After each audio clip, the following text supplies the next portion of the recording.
Medical experts agree that we are in the midst of an epidemic. The people who didn't live through that time really knew very little about the origins of the AIDS epidemic. And the next day, I went to Planned Parenthood, and that was where I found out that I had HIV.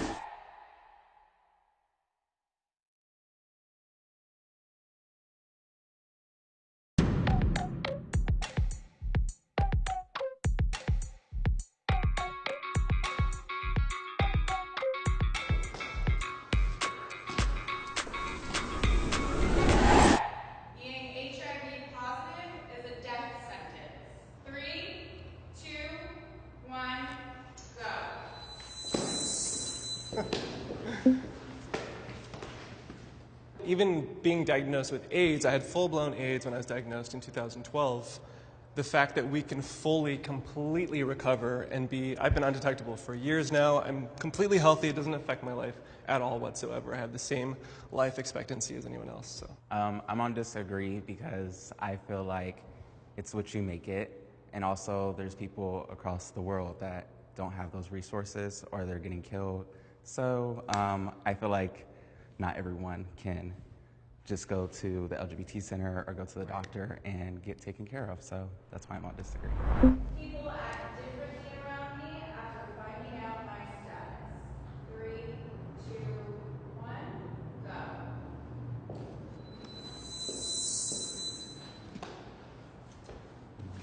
go.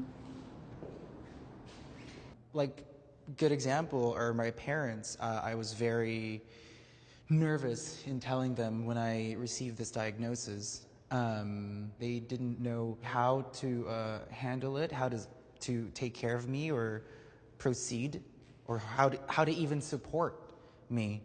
There are things that changed.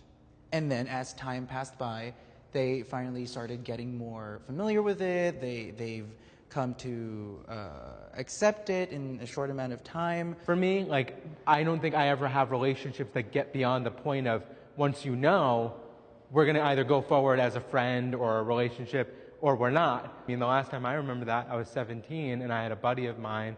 We were at the movie theaters and there was like some gum or something and he was just jokingly like, oh, be careful, you don't want to touch that, you'll get AIDS. And I literally took that moment to tell him and to open up, and he changed. And it was just a joke in his mind, and I knew it was just a joke, so I took that time to be like, look, this is what it means, this is why it's not necessarily so funny in this context. And he apologized, and we grew, and we're still friends till this day. Yeah, I don't think anyone's treated me like unfair or treated me different. Well, they treated me differently because a lot of people try to like victimize myself, or like they'll make comments like, oh, like how do you do it? Like how are you thriving? How are you surviving? And I think people just like used to always feel sorry for me, and I kind of didn't like that. So I was like, I just never wanted to be a victim, and that's why I go so hard today with my whole career and everything that I do. Yeah. I was well educated on safe sex and HIV before my diagnosis. 3, 2, 1, go.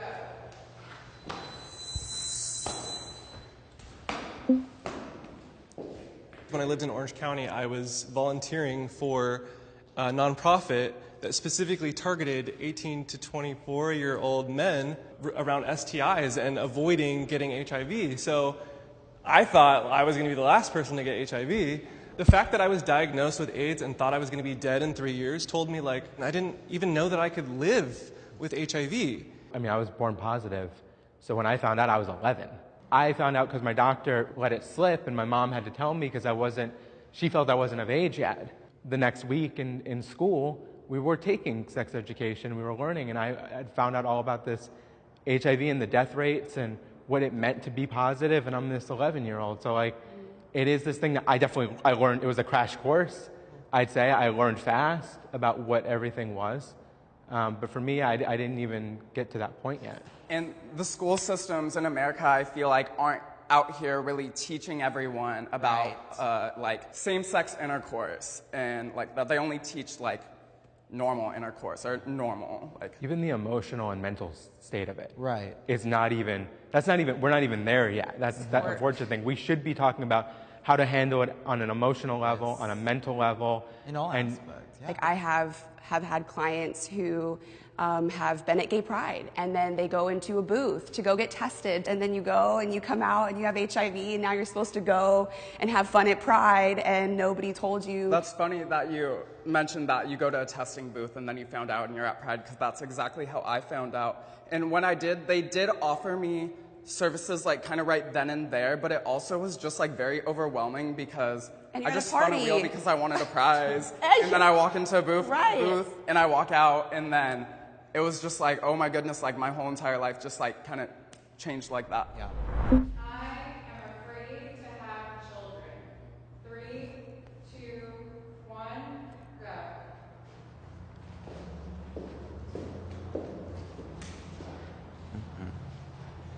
Cool. I am not afraid to have children because we had the stats of how many women have not passed the virus to their children having a natural birth. Since then, since it's 14 years now, we've only progressed with the medication, and now, in the last 4 years, we've come U equals U, undetectable equals untransmittable. And we knew if you couldn't pass your baby 14 years ago, pass HIV to your baby, that right there said that U equals U was a thing. We just couldn't prove it until we had case study after case study with 80,000 people, you know, a few different times to be able to scientifically say undetectable equals untransmittable. You don't pass it today, and if you take medicine, you're good. Though I know for sure, you know, I can have a child and they won't be HIV positive, but I'm still to this day dealing with that little extra of what if, and letting that stop me and letting that be the thing I still have to overcome. So when we were asked the question, for some reason, my mind was solely basing it on, oh my God, what if I get a kid now? Like, I'm totally not ready for it. But basing it on the whole HIV situation, I would have to walk over to strongly disagree. You're so because cute. yeah, honestly, because I'm not afraid to have children because of my diagnosis. My diagnosis was my fault. 3, 2, 1, go.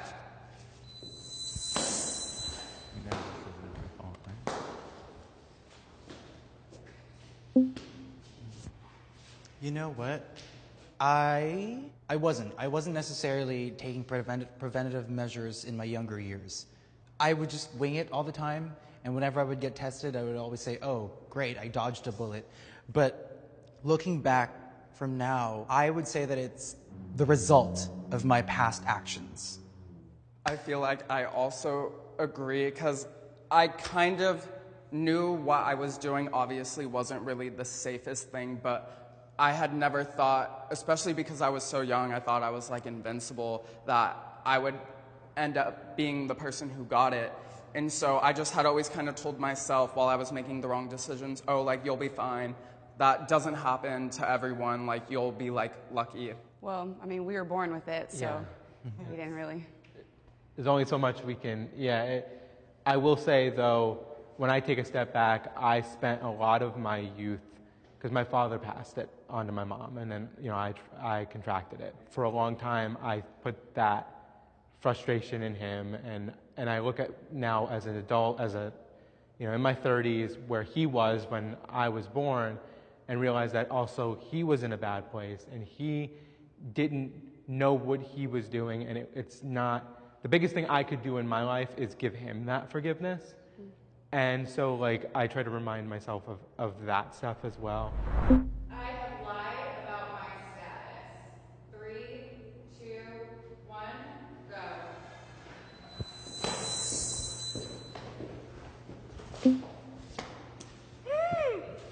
go. Okay, I will speak.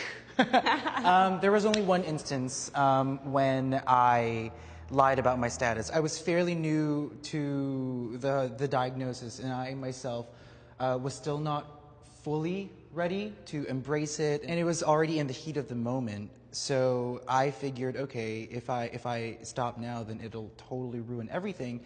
I myself am secure that I'm not going to transmit it to my partner, but I don't think we have the time right now to educate the partner while we're in the heat of the moment.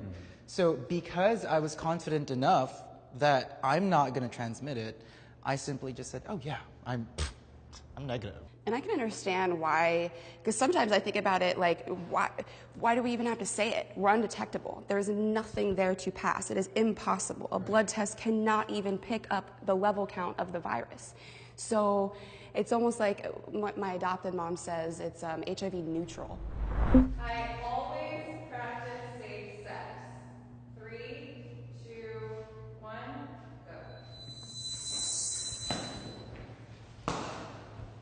go.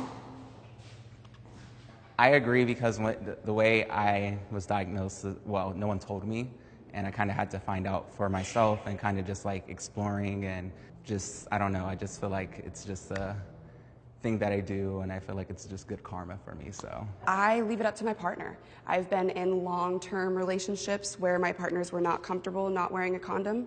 Okay, that's cool with me. I've been in long-term relationships where they're cool with not wearing a condom, and that has been most of my relationships, and not one person is contracted. For me, psychologically, I think growing up and being in such denial for so long about being gay, and then being bullied about it and like hating myself in a way for being gay for so long.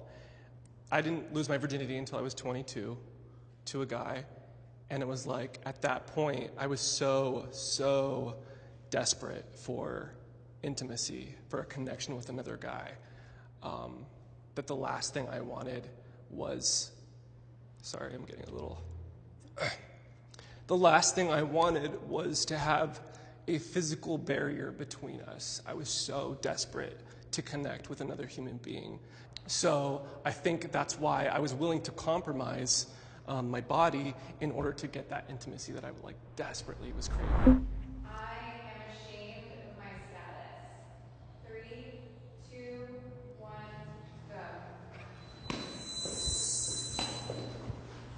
go. I am Lexi Gibson, and I was born with HIV. I feel like my status has like brought me to a place in my life where it definitely over this past year has shaped who I've become and how I carry myself. And so I feel like being ashamed of it, although I used to be, it's not like that anymore for me because it's just something that I want to be an advocate for.